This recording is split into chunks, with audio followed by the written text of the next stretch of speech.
Teemegi sellise katse, et sa jooksed viinapoodi, me läheme saatega reklaamipausile, siis tagasi tuled, siis vaatame, palju sul aega läks. Hästi, ma võtan selle väljakutse vastu. Ma annan sulle väikse stardi ka. Kuigi mul kella ei ole, ma randme pealt võtan aega, ma pulsilööke loen. Sul on täpne mul on täpselt sekundi pealt. Okei, no proovime ära. Kas 10 minti oli aega, jah? 10 minti on keskmine. Meil on siin, okei. Tähelepanu, valmis olla. Start! Ja kallid televaatajad pärast reklaamipausi, siis me saame täpsemalt teada, kuidas lahenes Katrin Siska ja Anna-Maria Kalojanni omavaheline sõnasõda. Peeter, sinu aeg on silma tarkav, sa käisid ära 25 sekundiga. Usku, et ma olin ju sabas ka veel kord. Ja pidin veel jooksma. Auto, mul ei olnud sulli ei olnud, võtsin automaadist raha. Nii et kallid televaatajad. See on treenitus, ütleme, et seda mind ei saa arvestada, ma olen ikka treenid. Oled, ma tahangi öelda, et kallid televaatajad, selle sketši mõte on see, et võtame viina, aga teeme sporti ka. Ja, see on küll. Ja, kurat, tulemus oli hea. On väga hea tulemus. Tahad käin veel või? Võta aega. Ja nüüd lähme jälle reklaamipausile. Tähelepanu, valmis olla. Start! Nemad lasevad lõhna 7 korda enda kohal õhku. Näitan teile.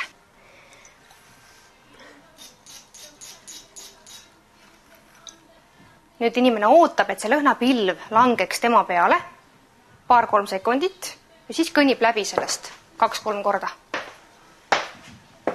Nii garanteerib inimene selle, et see lõhn ei läheks kuskile põrandale või kuskile mujale kaduma, vaid kõik väärtuslik lõhn tuleks ikkagi teile riietele, nahale, juustele. Mida peaks tegema nende asjadega, olema näiteks suu värskendajad? Kuidas ma lasen suu värskendajad? Ei, see on samamoodi. Lased lihtsalt nii. Ja siis käin nende lahtise suuga? Ja siis käin mitte jälle. Ja WC-s samamoodi, eks ole. Ütleme, sa oled heitnud välja kõik ülejäädi. Siis viskad rullipaberit õhka ja jalutad selle all. Ei, seda teed hiljem, aga algul sa ei tõmba vett kohe peale, eks ole. Sa lased 7 korda seda kuuselõhn ülesse, siis lased tal kukkuda, eks ole. Ja siis lähed alla. See ei ole üldse glamuurne. Ega ta ei ole glamuurne, see on praktiline. See ei ole glamuurne Prantsuse tualetiskäik, mida sa kirjeldasid. Tegelikult see käib hoopis vastupidi. Kui sa oled väljaheid ära teinud, siis viskad väljaheid 7 korda õhku. Seejärel lased 7 korda kuuselõhna, seejärel pillud 7 rulli tualettpaberit lae alla. Siis seejärel jalutad ja siis kui jõuad sõbra juurde ja küsid, mis lõhn on, siis sõber ütleb, selline lõhn on, nagu keegi oleks kuuse alla sittunud. Joome šampanjat.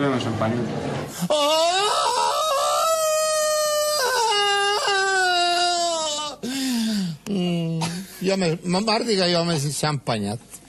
Järgmine küsimus. Kas sa Tihemetsa Tiinat tead? Nii, no.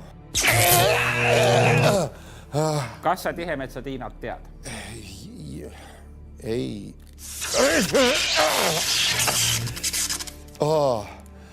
Kas sa Tihemetsa Tiinat tead? Jaa.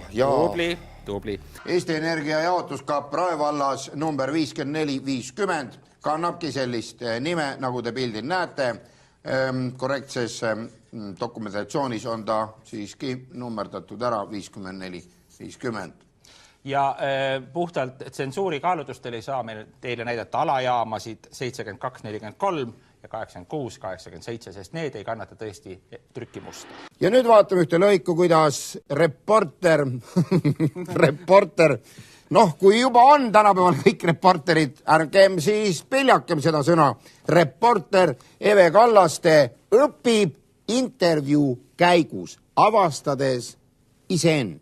Ütle, kas sind väga häirib, et kollane ajakirjandus ja üleüldse press kirjutab väga palju sinu suhetest ja sinu eraelust? Võib-olla häirib see, et esitatakse jätkuvalt rumalaid küsimusi. Oled sa kunagi teinud oma kallimale striptantsu kahekesi olles? Jälle. Jälle tegid? Ei, kas teil nagu, sul on kogu aeg sellised küsimused? No, Mart, minagi tahan sinu käest küsida ühte küsimus, mis mind ammu juba huvitab. Kas sa kannad kodus intiimses olukorras siniseid või valgeid aluspükse? Peeter, kas sa oled loll või? Mis küsimusi sa esitad? Ja. Nii. Tavaliselt on minul külmkapis järgmised asjad. Jogurt, siis on Red Bull, siis on vorst, siis on tükikene saia, nii nukk, siis on õlu ja on koor. Nii. Kui ma nüüd teen lahti, näiteks külmkapp, kui ta tööd, oota, ma räägin, oota. Oli sul oluline küsimus? Ma tahaks sellist trikki, et sa teed kappi lahti Red Bull ja sul on Red Linna. Palun, Mart, ma ei saa kurat sulle näidata, kui sa hakkad nalja tegema. Okay. See on tõsine asi. Okay. Pärast küsid seda. See on Severini puhur ja tal on ka võimed. Ja praegu näitan teile, kuidas minu puhur Severin aitab ära tunda siin stuudios inimese, kes on joonud vana Tallinnat koos šampusega.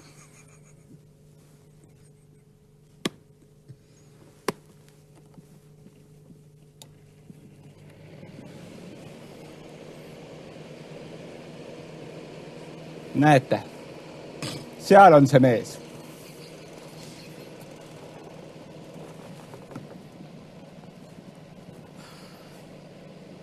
Oot, siit tuleb veel midagi.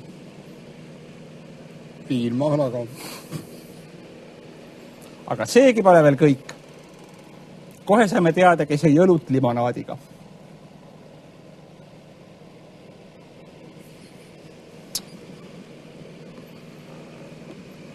Peeter, sa oled paljastatud.